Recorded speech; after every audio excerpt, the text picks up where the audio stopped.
Assalamualaikum warahmatullahi wabarakatuh.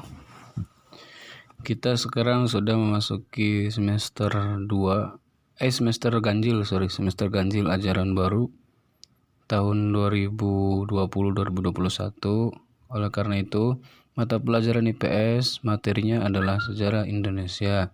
Jadi, bagi seorang anak bangsa yang berpendidikan itu penting untuk mengetahui sejarah Indonesia. Karena Indonesia adalah negara yang kaya akan keberagaman budaya, suku, agama, bahasa, adat, tradisi, ras, dan etnis. Indonesia merupakan negara yang kaya akan sumber daya alamnya yang melimpah. Oleh karena itu, penting bagi kita untuk mengetahui sejarah dari negara kita sendiri, yaitu Indonesia.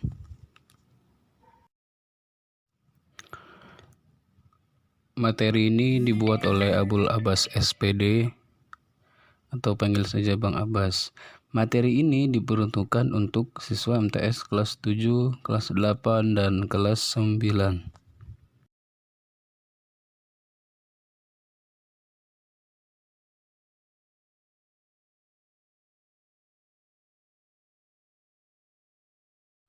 Baik, langsung masuk ke slide 3. Di sini slide 3 yaitu tentang profil atau biodata dari negara Indonesia.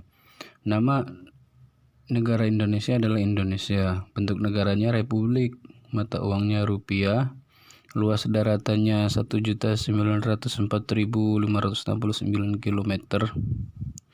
Kemudian perairannya 3.257.483 km. Lagu kebangsaannya Indonesia Raya. Bahasanya Indonesia, ibu kotanya Jakarta. Untuk letak astronomis Indonesia sendiri adalah lintang 11 lintang utara, 6 derajat lintang utara sampai 11 derajat lintang selatan, dan 95 derajat bujur timur sampai 141 bujur timur. Agamanya Islam, mayoritas Kristen, Katolik, Hindu, Buddha, dan Konghucu. Jadi Indonesia itu ada 6 negara. Kemudian lanjut ke presiden dan wakil presiden RI dari pertama sampai sekarang. Yang pertama ada Insinyur Soekarno dan Muhammad Hatta. Yang kedua ada Soeharto dan Bahrudin Yusuf Habibie. Kemudian yang ketiga ada B.J. Habibie. Sebelum B.J. Habibie di sini belum ada wakil presiden semasanya. Jadi dalam memerintah kurang lebih 1 tahun itu beliau belum ada wakil presidennya. Kemudian yang keempat ada Kiai Haji Abdurrahman Wahid atau dikenal dengan sebagai sebutan Gus Dur, dan Megawati Soekarno Putri adalah wakilnya. Kemudian yang kelima ada Megawati Soekarno Putri dan Hamzahas. Itulah presiden kita Indonesia yang kelima. Kemudian presiden Indonesia yang keenam adalah Susilo Bambang Yudhoyono dan Muhammad Yusuf Kalla. Wakil presiden yang pertama adalah Muhammad Yusuf Kalla, kemudian yang periode keduanya adalah Budiono. Kemudian yang terakhir yang sekarang masih memimpin Indonesia yaitu adalah Pak Joko Widodo dan Yusuf Kalla. Yusuf Kalla merupakan periode pertama wakil dari Joko Widodo. Kemudian yang periode keduanya yaitu berganti kepada Ma'ruf Amin hingga sekarang. Oke. Itu merupakan profil dari negara Indonesia. Masuk di slide 4, di sini ada peta negara Indonesia. Peta negara Indonesia di sini ada Laut Hindia, ada laut Laut Pasifik, laut Cina Selatan, Laut Hindia, kemudian ada benua Australia di sini dekat ya sama Australia juga. Ya nggak dekat-dekat banget sih, jauh. Kemudian di sini, nah ini pulau-pulau terbesarnya yang terkenal nih ada Kalimantan yang seperti ini nih, Kalimantan. Kemudian yang seperti huruf K di sini adalah Sulawesi. Seperti ini nih, Sulawesi. Kemudian yang paling sini panjang ini Sumatera yang di atas, kemudian yang di tengah di bawah Kalimantan dan di bawah Sulawesi itu adalah Pulau Jawa. Kemudian yang paling di sini seperti kanguru di sini Pulau Papua namanya. Papua ya. Itu merupakan pulau-pulau yang terkenal, yang terbesar-besarnya. Kemudian yang terkecil-kecilnya banyak nih, ada pulau, ada apa lagi ya? Ada NTT, NTB, kemudian Bali, ya, yang kecil-kecilnya tuh banyak sih.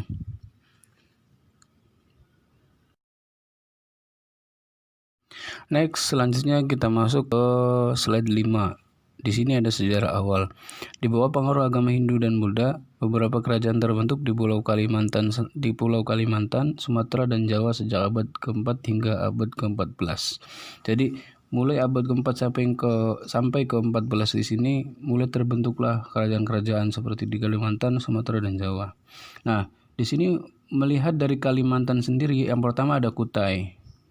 Kutai di sini merupakan kerajaan tertua di Nusantara yang berdiri pada abad ke-4 di hulu Sungai Mahakam, Kalimantan Timur.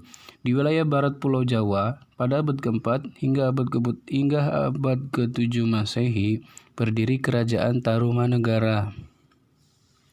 Pemerintahan Tarumanegara dilanjutkan oleh Kerajaan Sunda dari tahun 669 Masehi sampai 1579 Masehi.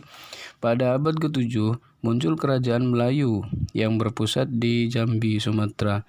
Kemudian Sriwijaya mengalahkan Melayu dan muncul sebagai kerajaan maritim yang paling perkasa di Nusantara.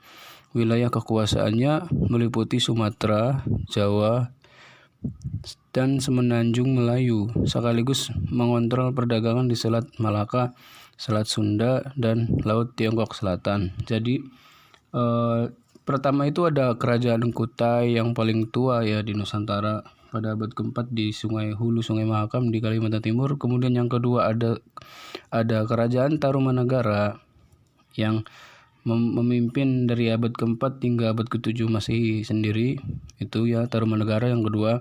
Kemudian yang ketiga ada Kerajaan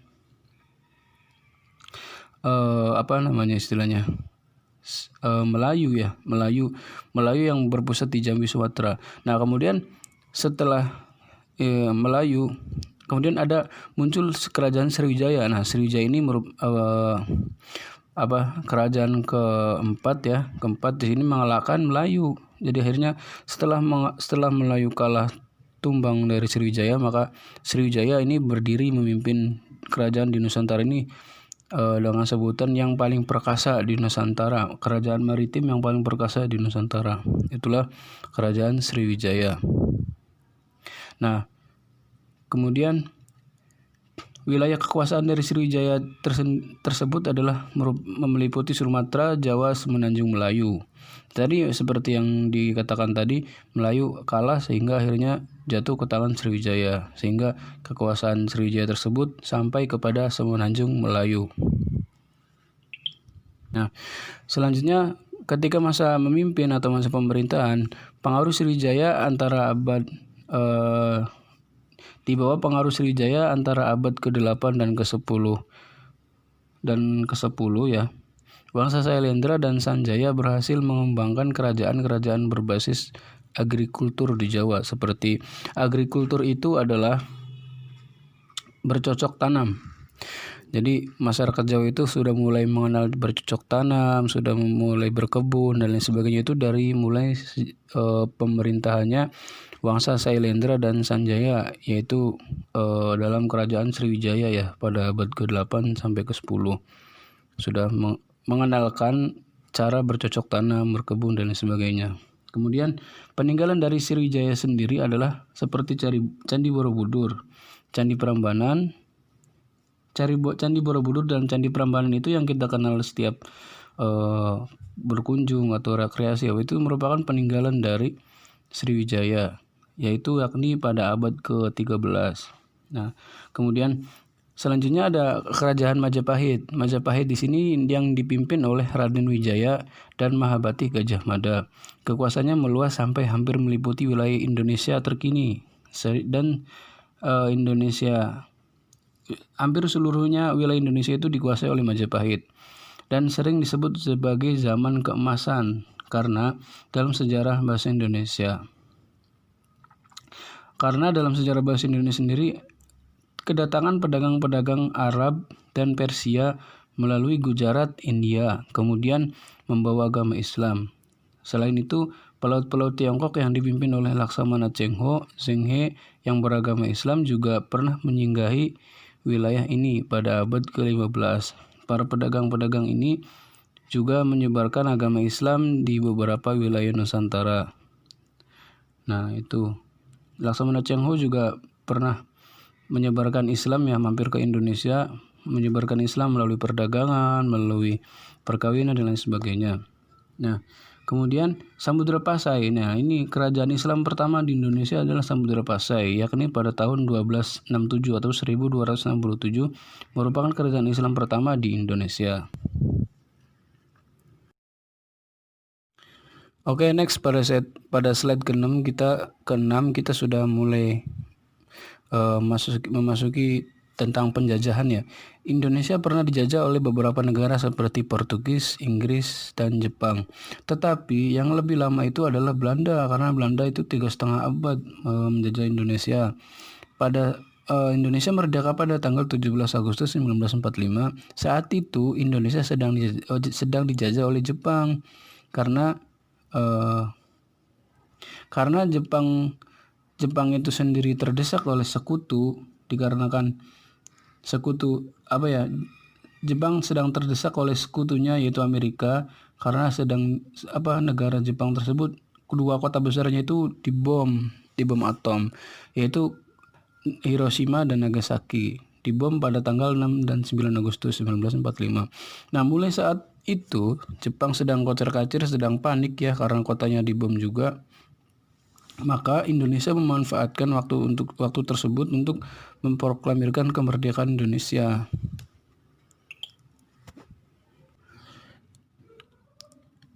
Kemerdekaan Indonesia, karena waktu tersebut adalah waktu yang pas, karena Jepang sendiri itu negaranya sedang dibom, sedang dibantai, jadi otomatis Jepang itu tidak mengalihkan perhatiannya kepada negara sendiri. Jadi fokusnya ke negara, karena negaranya sendiri kan sedang dibantai gitu. Jadi ada waktu lengah, ada waktu istilahnya, ada peluang waktu, kesempatan emas, kesempatan besar untuk mendeklarasikan kemerdekaannya.